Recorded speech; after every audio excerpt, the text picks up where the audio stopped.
सिमरन में मग्न रहना। उन संत के पास भगवान का शालिग्राम स्वरूप था, जिसकी वे भावपूर्वक सेवा कर रहे थे, और वो दोनों बालिकाएं उन्हें श्रद्धा से देख रही थीं। उनके मन में आया, ऐसे ही हम भी ठाकुर जी की सेवा करेंगे। संत भगवान कई दिन वहाँ रुके। रोज सेवा, कीर्तन और कथा होती रही। एक दिन उन दोनों सखियों ने मिलकर निश्चय किया कि संत भगवान से निवेदन करें, हमको भी ठाकुर जी दीजिए। दोनों ने संत के चरण पकड़कर प्रार्थना की, गुरुदेव, हमारे हृदय में भी ये इच्छा जागी है कि हमें ठाकुर जी की सेवा प्राप्त हो। अब दोनों बालिकाएं थीं। संत भगवान ने विचार किया, सेवा की पद्धति में बहुत सावधानी आवश्यक होती है। अभी ये बालिकाएं हैं, कहीं सेवा में कोई अपराध न हो जाए। उन संत भगवान ने दोनों बच्चियों से कहा, कल हम ठाकुर जी लाएंगे और तुम्हें दे देंगे। अगले दिन वे गांव में घूमे। पास ही गोल गोल से कुछ पत्थर मिले, उन्हें उठाकर लाए और कहा, लो, ये तुम्हारे ठाकुर जी हैं।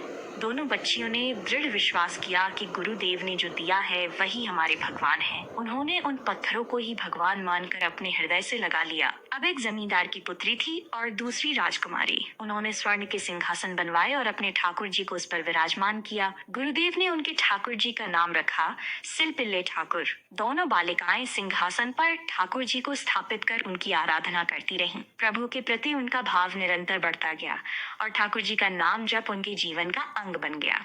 गुरु प्रदत्त ठाकुर से विशेष चमत्कार प्रकट होते हैं यदि उनकी सेवा गुरु द्वारा बताए गए नियमों के अनुसार की जाए।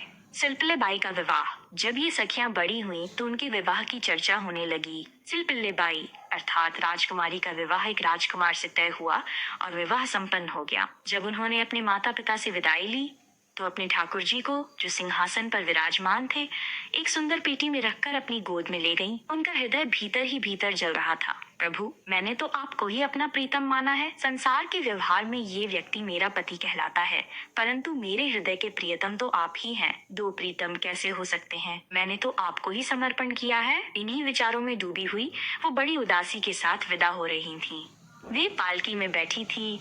उनके साथ राजसैनिक चल रहे थे और राजकुमार घोड़े पर आगे आगे था। राजकुमार बार बार पालकी के समीप आता ये देखने के लिए कि उनकी नवविवाहिता राजकुमारी कैसी है, लेकिन हर बार उन्हें बहुत उदास देखता। ये देखकर उसके मन में ग्लानि होने लगी। रास्ते में एक नदी आई।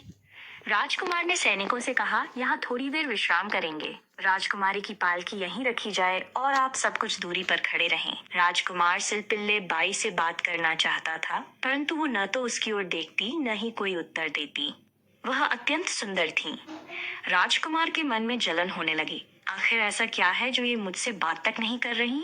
वो बार बार अपनी पिटारी खोलती और ठाकुर जी के दर्शन करती। नाम जप और सेवा के प्रभाव से अब वो सिल अर्थात पत्थर सिर्फ पत्थर नहीं रह गया था, उन्हें उसमें श्याम सुंदर भगवान की झांकी दिखने लगी थी। जब भी वे अपने सिलपिल्ले ठाकुर जी को देखती, उन्हें ललित त्रिभंगी श्री श्याम सुंदर की मनोहर मूर्ति दिखाई देती। उनका हृदय ठाकुर जी से अत्यंत आसक्त हो गया था। संपूर्ण प्रीति, संपूर्ण समर्पण। अब राजकुमार समझ गया कि सिलपिल्ले बाई और उसके बीच जो भी दूरी है, उसका कारण वही पिटारी है जो राजकुमारी की गोद में रखी है। उसने कुछ दासियों को बुलाया और कहा, इन्हें बातों में उलझाओ और वो पिटारी मुझे ला कर दो।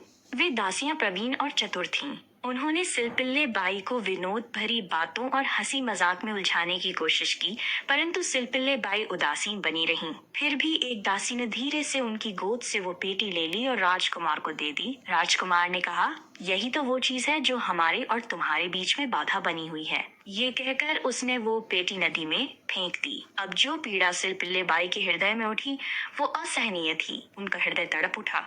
वे अत्यंत व्याकुल हो गईं। राजकुमार ने तुरंत सैनिकों को आदेश दिया और सिलपिल्ले बाई को पालकी में बैठाकर महल ले गया। महल पहुंचकर सिलपिल्ले बाई बोली, यदि मेरे ठाकुर जी नहीं तो मैं भी नहीं। मैं आज से अन्न जल का त्याग करती हूँ। यदि ठाकुर जी मेरे समीप नहीं होंगे तो मैं अपने प्राण त्याग दूंगी। आज से एक भी बूंद पानी भी नहीं लूंगी। कैसे लूं?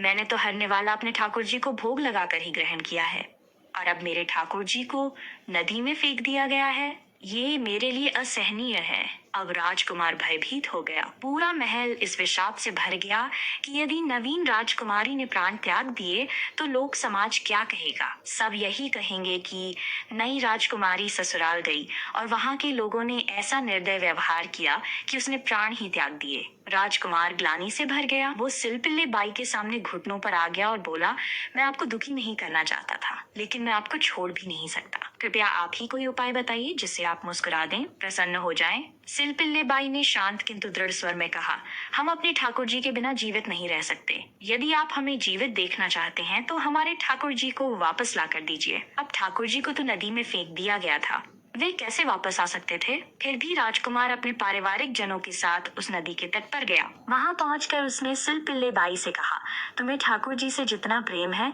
यदि सच में वैसा ही प्रेम ठाकुर जी को भी तुमसे है तो मुझे उसका प्रमाण दो। यदि वो प्रेम सच्चा है और तुम मुझे उसका प्रमाण दिखा दो तो मैं जीवन भर तुम्हारी आज्ञा में रहूंगा। सिलपिल्ले बाई ने शांत स्वर में कहा, अच्छा, तो तुम ये देखना चाहते हो कि मेरे ठाकुर जी मुझसे कितना प्रेम करते हैं। उसने अपने दोनों हाथ आकाश की ओर फैलाए और आर्त भाव से पुकार उठी, हे गोविंद, अब आपके बिना मैं जीवित नहीं रह सकती। यदि आप सचमुच मेरे प्रीतम हैं, तो प्रकट होकर मुझे अपने दर्शन दीजिए। उसकी ये प्रार्थना हृदय की गहराई से निकली थी। उसके शब्दों में समर्पण था, वेदना थी और प्रगाढ़ प्रेम था। और तभी नदी के जल से एक दिव्य प्रकाश प्रकट हुआ। उस प्रकाश में सिंहासन सहित सिलपिल्ले ठाकुर जी प्रकट हुए और आकाश मार्ग से उड़ते हुए सीधे सिलपिल्ले बाई की छाती से आकर चिपक गए। ये चमत्कारी दृश्य देखकर सारा परिवार, राजकुमार और वहां उपस्थित सभी लोग स्तब्ध रह गए। राजकुमार की आंखों से आंसू बहने लगे। वो सिलपिल्ले बाई के चरणों में झुक गया और बोला, अब मुझे सब समझ आ गया। मैं जीवन भर आपकी आज्ञा में रहूंगा। जैसा आप कहेंगी वैसा ही करूंगा। मैंने आज सच्चा प्रेम और सच्चे प्रभु को देखा है। इस कहानी से हमारे लिए सीख, गुरु वाणी और गुरु द्वारा प्रदत्त उपासना पद्धति पर श्रद्धा और निष्ठा से चलने पर निश्चित रूप